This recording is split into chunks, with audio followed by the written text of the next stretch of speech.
Hey there, my name is Theodore Abbott. I'm the news editor at the Capilano Courier, and I'm here to give you a little rundown of our November articles.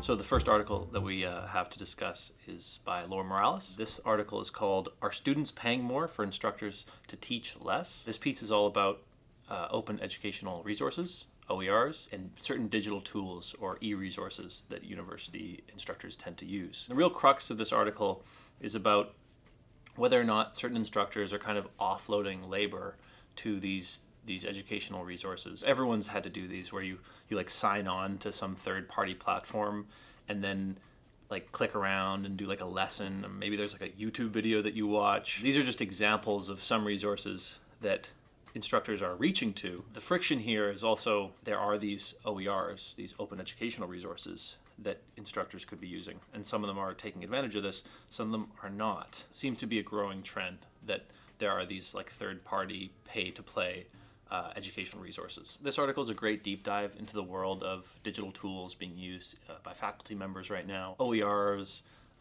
different textbooks that come with codes, and just all the different resources that are available, including free textbooks. And so if you want to learn more about that, check out this article, Are Students Paying More for Instructors to Teach Less? So next up we have another article from our artificial intelligence column called AI Slop, and this piece is called College Crisis, and it's all about how universities are sort of divided on the use of AI, and particularly how instructors with using AI in their courses are also divided, even within faculties themselves. There's no consensus here, which is creating a bit of uncertainty among students. You know, you're in one course and the instructor tells you, yeah, it's fine to use AI. You just have to sign this declaration and state that you did so. Then there's the other instructor who, if you use AI and they catch you, game over, right?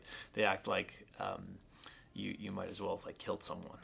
This article dives into this emerging topic, and it takes a look specific in the CapU context of how different instructors here view AI and are treating AI within the classroom. So on the one hand, we have an instructor here at CAP where they think it should be used as a tool, and monitored within the classroom, but accepting that it's probably going to get used. But on the other side of things, we have an English instructor who within this article shares a very strong position about how they think that AI is really threatening the sanctity of higher education. So this article really weighs differing views, differing opinions, and both instructors make very compelling arguments. I highly recommend this article for anyone who's interested in this. Again, such an expansive topic, artificial intelligence, and so relevant within the university context. So check that out in the November issue.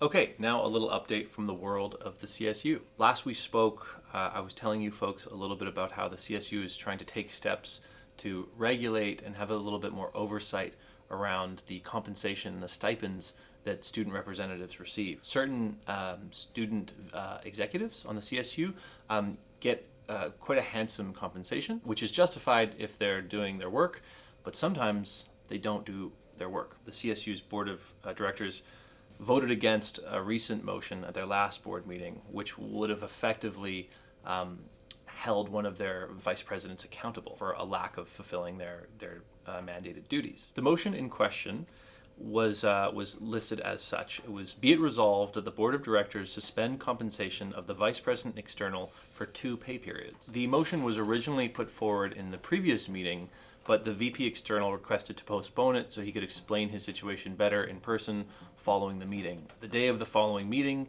he attended online once again, which I is part of this problem with this specific student representative. When this motion was voted on, they voted against docking his pay. This sort of, again, flies in the face of this desire to want to regulate the students' pay and have more oversight over their pay, which is unfortunate because this was an opportunity to kind of set a standard and set a precedent. But yeah, as this kind of story unfolds, we're going to keep giving you updates and just letting you know what's happening in the world of the CSU. Your fees are what goes toward paying these student representatives. So it's important that we hold these folks accountable and also commend them on the work that they do because they do a lot of great stuff around campus. If you have an opinion to share, we'd love to hear from you. And of course, if you have any strong opinions about this, certainly let the CSU know because They have open meetings. You can go to their meetings. Any student can attend. Yeah, well, thanks for tuning in. This has been your November news update. Check out the Power issue, which is around campus. It's also available online in full. And as always, check out the CC Crumb, which is our zine, coming out mid-month. You'll see that around campus as well. And if you have an article you'd like to pitch, send us a DM, send us an email, send me an email. I'm the news editor. All that info can be found online. And yeah, we'd love to hear from you.